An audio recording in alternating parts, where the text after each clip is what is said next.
Which soulful female group had the greatest peak period on the pop charts? Thanks for checking out the Soulful Charts channel. The name of the series is Wonderful Weeks. In this series, we reveal the highest peak periods of the biggest artists and the ones not talked about as much in the history of soul music. So we're going to measure the highest peaks by weeks. How long did an artist consistently have top 10 records on the pop charts without any significant gaps? We consider dates of a song's peak position to be a milestone, and the number of weeks at the peak position is a premium. Essentially, we're defining the highest peak period based on the period of time when an artist's career was at his or her very hottest. So this first episode of Wonderful Weeks will focus on female R&B groups. I'm going to take a look at the chart performance of only the top female R&B groups decade by decade. So here's the key factor. Wonderful Weeks pinpoints an artist's highest peak by measuring the overall popularity of R&B and hip-hop songs beyond the core audiences of those soulful musical genres. So I'm going to do this by focusing only on a group's activity on Billboard's Pop Charts, also known as the Billboard Hot 100.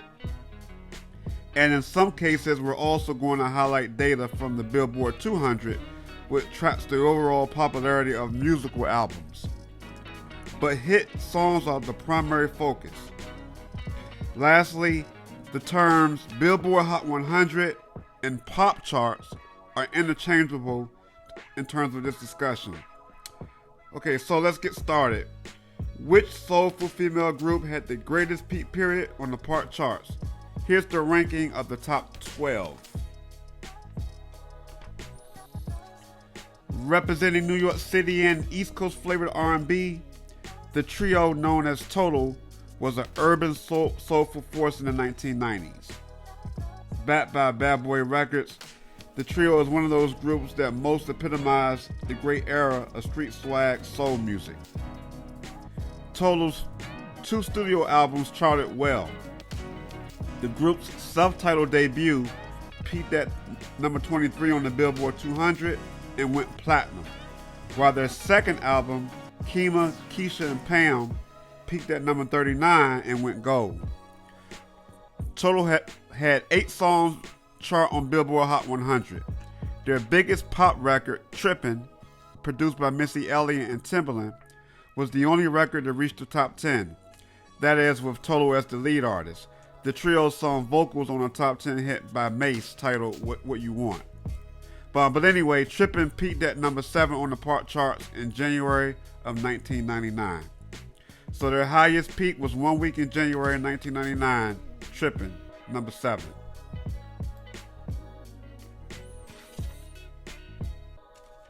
The Marvelettes. The Marvelettes were active throughout the entirety of the 1960s. In fact, the group achieved chart-topping success before the Supremes did, when their smash hit, Please Mr. Postman, went number 1 on the Billboard Pop Charts on December 11th, 1961. While the Marvelettes had 24 songs debut on Billboard's Pop Charts, only 2 others, Playboy and Don't Mess With Bill, reached the top 10.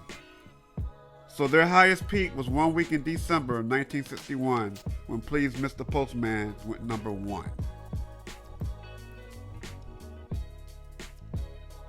Next we have Martha and the Vandellas. They were another popular female group in the 1960s. Over a period of just about a decade, from 1963 to 1973, 26 of the group's songs debuted on Billboard's pop charts. 6 of those records entered the top 10. Heat Wave was the group's first hit, peaking at number 4 on the pop charts in September of '63. The group's biggest hit, Dancing in the Street, was number 2 on the pop charts for 2 weeks in October of '64. And those 2 weeks were the group's highest peak period.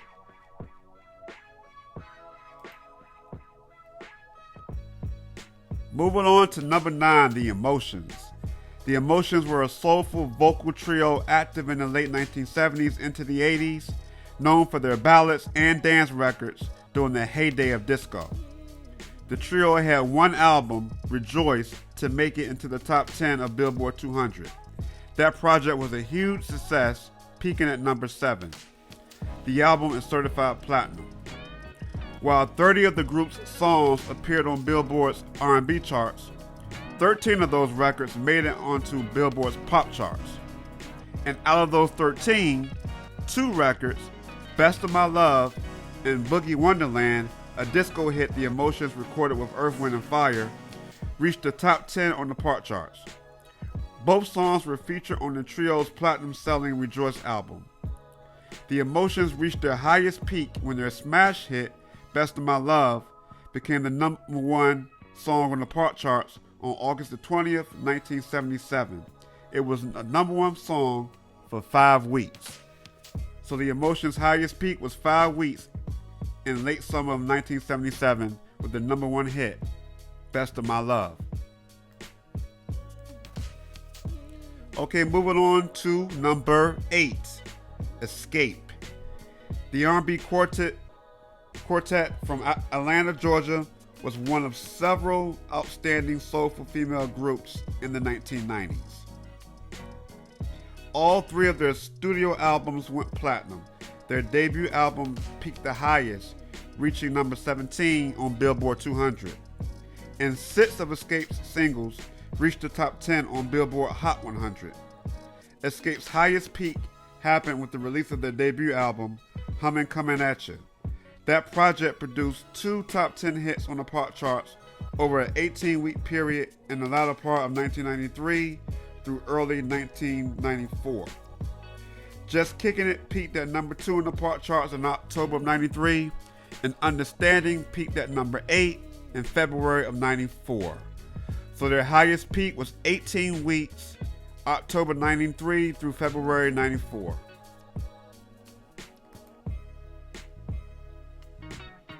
Number 7, the Charelles. Employing a nice blend of R&B and rock and roll, the Charelles were a very active group in the 1960s, having over 34 songs debut on Billboard's Pop charts. The all-female group had 6 top 10 hits. The group was the hottest over a period of about 18 weeks, from January 1961 to May 1961. During this period, the group earned 3 of their top 10 hits. Will You Love Me Tomorrow was number 1 for 2 weeks at the end of January into February. Dedicated to the One I Love, the song spent 2 weeks in the number 3 spot. And Mama Said, that song peaked at number 4. So their highest peak period was 18 weeks, January 61 through May 61. Moving on to number 6, SWV. The New York City-based trio experienced great success in the 90s. SWV's second album, New Beginning, peaked at number 9 on Billboard 200 and is certified platinum, while their third album, Release Some Tension, peaked at number 24 and went gold. The group's debut album and their biggest project, It's About Time, was a huge success. The album peaked at number 8 on Billboard 200 and is certified triple platinum. The album produced the group's biggest pop records over a 22-week period between May and October of 1993. I'm So Into You peaked at number 6 in May. Weak, the group's biggest hit, was the number 1 song on the Pop charts for 2 weeks in July. And Right Here, Human Nature, spent 3 weeks at number 2 on the Pop charts in October of that year. So SWV's highest peak was a 22-week period from May 93 through October 93. Now we're going to go into the top 5. Number 5 is En Vogue. En Vogue was a gifted group of female vocalists in the 1990s. Without a doubt, En Vogue had a nice run. Their first 3 full studio albums all went platinum. Born to Sing, the group's debut, peaked at number 21 on the Billboard Hot 200 in 1990 and went platinum. Funky Divas, their sophomore effort, peaked at number 8 in 1992 and went triple platinum. it was their biggest selling release. EV3 peaked at number 8 in 97 and went platinum. And each one of these projects had impactful hits. As I just mentioned, Funky Divas was En Vogue's biggest project. The album produced 3 top 10 hits on the pop charts over a 24-week period in 1992. My Lovin', You're Never Gonna Get It spent 3 weeks as the number 2 record on the pop charts. Giving Him Something He Can Feel, an Aretha Franklin remake, reached number 6 on the pop charts. And Free Your Mind peaked to number 8 on the pop charts. So En Vogue's highest peak was a 24-week period between May 1992 and October 1992.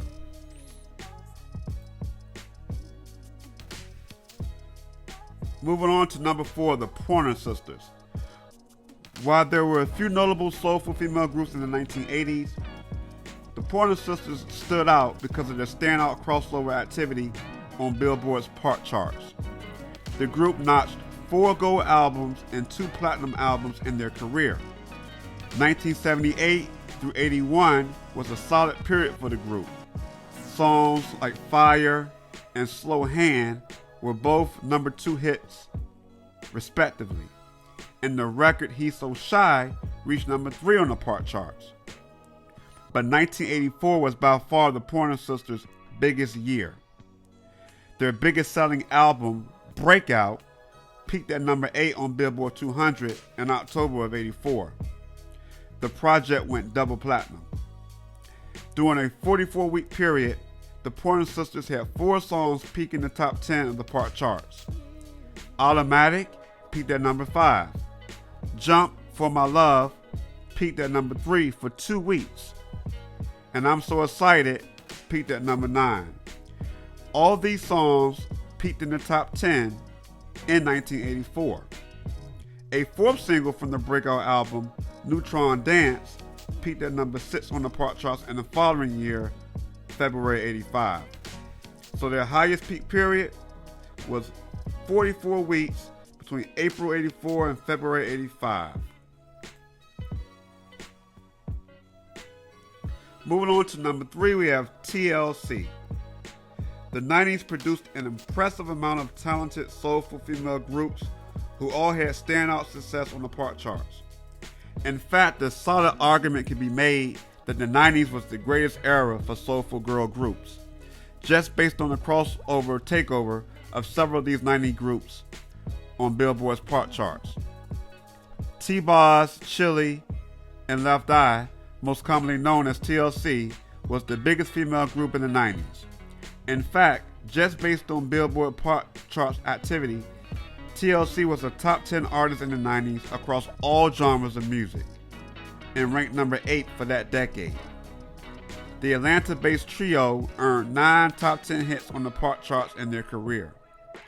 Their run at the top was rather impressive, starting with their debut album, Ooh, on the TLC tip, which peaked at number 14 on Billboard 200 and went 4 times platinum.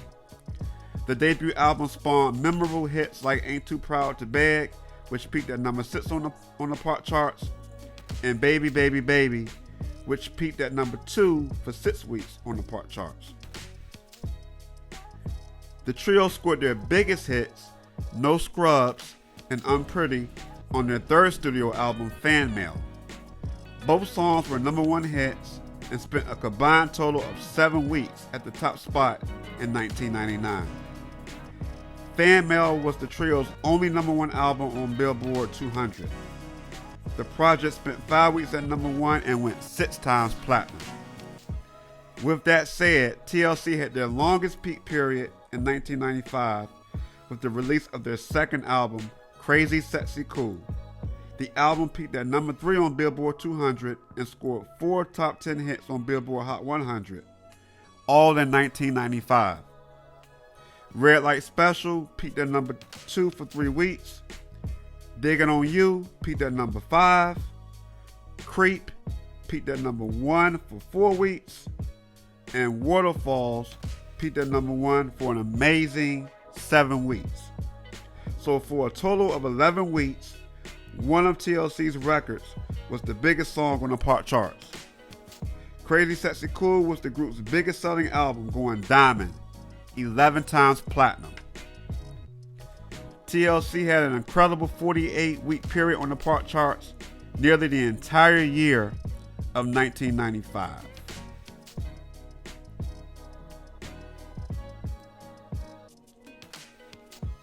In the number 2 spot is Destiny's Child. Destiny's Child ruled the 2000s. The group's impact on their generation cannot be understated. The group's lead singer, Beyonce Knowles, would eventually go solo and is now considered to be one of the biggest superstars to ever grace the stage. But let's get back to the numbers. Here are some stats from Destiny's Child's 6 albums. The group's self-titled debut album was certified platinum. Their second album, The Writings on the Wall, peaked at number 5 on Billboard 200 in May 2000 and skyrocketed to 8 times platinum. A year later, the trio's third album, Survivor, was number 1 on Billboard 200 for 2 weeks in May 2001. The album went 4 times platinum. The Destiny Fulfilled album peaked at number 2 on Billboard 200. The album went 3 times platinum. The group's fourth release, a holiday album titled 8 Days of Christmas, quickly went gold and would eventually be certified platinum. And a compilation album of Destiny's Child's number 1 hits peaked at number 1 on Billboard 200 and is certified platinum. Impressive indeed. And speaking of number 1 hits, let's focus on the pop chart success of Destiny's Child's released singles.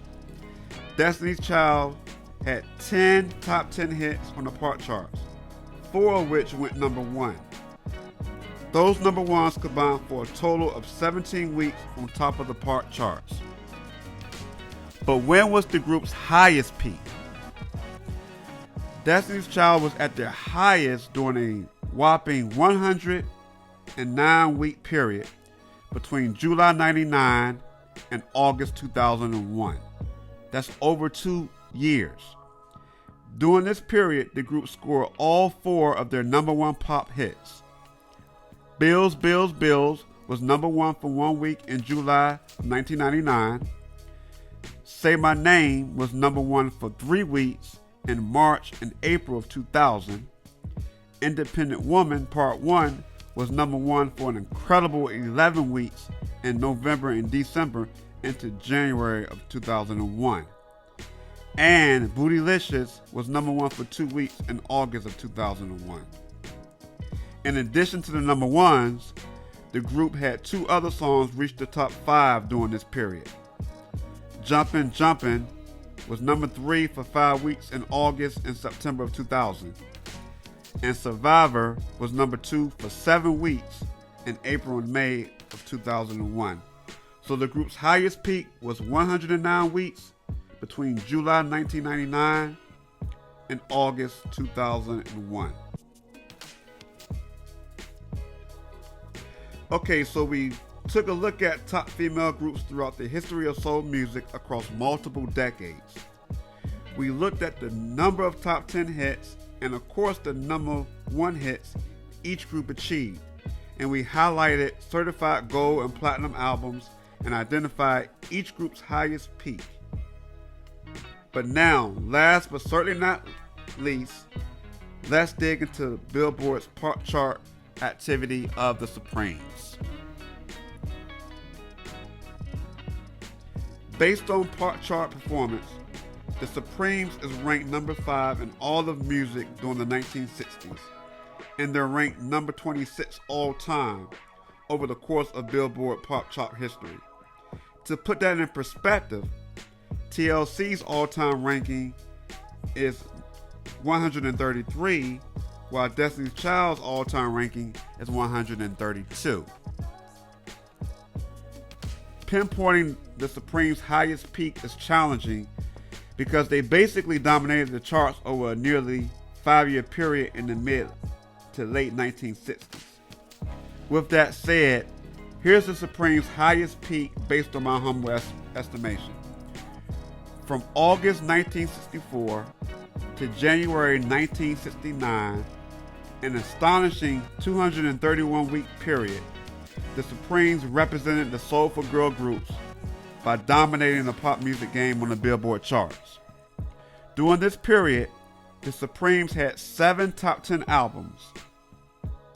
2 were number 1 releases on Billboard 200, including a greatest hits release that spent 5 weeks at the top of the charts. As for the hit singles, the Supremes had 19 songs chart on Billboard's part listing during this period. Out of those 19 songs, only 3 didn't reach the top 10. So that's 16 top 10s during this period. The trio scored 11 of their 12 number 1 hits during this period. Those number 1s spent a combined 21 weeks at the top of Billboard's part charts. So again, that's 16 top 10s, 11 number 1s over a 231-week period. That's almost 4.5 years. And in 21 of those 231 weeks, the Supremes had one of their songs at the very top of the part charts. The Supremes had 3 number 1s in 1964. Where Did Our Love Go? Number 1 for 2 weeks. Baby Love, number 1 for 4 weeks. Come See About Me, number 1 for 2 weeks. They had 3 number 1s in 1965. Stop, In the Name of Love, number 1 for 2 weeks. Back in My Arms Again, number 1 for 1 week. I Hear a Symphony, number 1 for 2 weeks. They had 2 number 1s in 1966. You Can't Hurry Love, number 1 for 2 weeks. You Keep Me Hanging On, number 1 for 2 weeks. They had 2 number 1s in 1967. Love Is Here and Now You're Gone, number 1 for 1 week. And The Happening, number 1 for 1 week.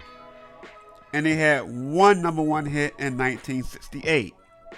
Love Child, which was number 1 for 2 weeks of that year.